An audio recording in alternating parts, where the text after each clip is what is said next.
Welcome to Property for summer session B. My name is Dr. Andrew Weyl, and I'll be your professor for this particular term. I'd like to give you a little bit of background about property. Keep in mind that property dates back to usually English times, so a lot of the property matters that we're looking at don't make a lot of sense in today's world or seem a little bit confusing. And the reason for that is we're really dealing with some old English rules. And what's happened is as people migrated to the United States, they tried to get rid of some of the old requirements that may have been for the British rule. In discussion board, you'll see a little bit more information about this. But for now, I just want to make sure that you understand that a fee simple absolute is a wonderful thing to have if you're buying property because it means that you are the true owner. There are no other encumbrances or restrictions on that property. It's a good thing because then you're happy. You know that it's my land. I can buy it, sell it, put a mortgage on it. I can use it as I need to. Keep in mind there might be some city or county restrictions on the use of that land, but you're not restricted in the use of the land as you would be under a fee simple determinable. In a fee simple determinable, the problem that you're going to have is the property's already been restricted for some type of use. So for example, if I decide to give property to Hodges University, I donate it, but I also put a restriction on the deed saying it can only be used for educational purposes.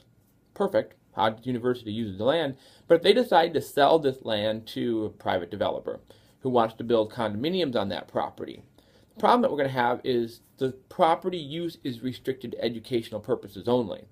So under a fee simple determinable, as soon as that land is sold to the developer, who then uses it for building condos, is going to revert back to the grantor. Say, you know what, it wasn't used as it was supposed to be, so it doesn't go back to Hodges, it goes back to the person who gave it to Hodges. That's a fee simple determinable. A fee simple on condition subsequent basically means same thing.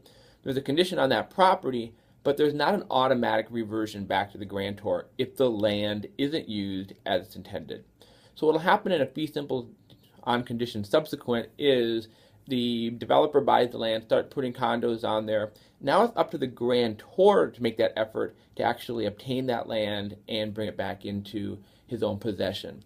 It'll have to go through court, and it's a little bit of a battle, but you'd have to at least argue, you know what, I had put that clause on there, I want it enforced. On the flip side, under a fee simple on condition subsequent, you can say, you know what, Hodges University just made $3 million on the sale of the land. I'm okay with that. It's still a donation toward the university. So even though it's not being used as required, I'm not going to pursue any action. I'm fine with it. So that's the fee simple on condition subsequent. And then the last one, somewhat tricky, is a life estate. So let's say that I'm 75 years old and I'm starting to run out of money for savings. I put money aside, but things get more and more expensive each year. So I don't know what to do. If I sell my house, the problem is I'm still going to have to live somewhere. So I would end up taking the proceeds from the sale of the house, buying another house. That doesn't work. I'm buying a condo. Well, that's going to eat up my money pretty quickly too. So what I could do is sell my house under a life estate, sometimes called a reverse mortgage. I sell the house. I'll receive a reduced price on that home. But here's the kicker. I get to stay in the house for the rest of my life. A life estate. Basically, I have ownership of that home, still mine, but only for as long as I live. So as soon as I pass away, the home goes back to the remainder man, the person who bought the home from me. So that's the benefit for me. I can stay in the home and I'll receive money for the value of that house. Now, what does the remainder man get? The purchaser, the person who buys the house, buys it at a reduced price. And you don't buy homes under a life estate unless the person who's selling it is already older anyway. So the hope is that the person will pass away 5 years, 10 years, and you get the property then at that point.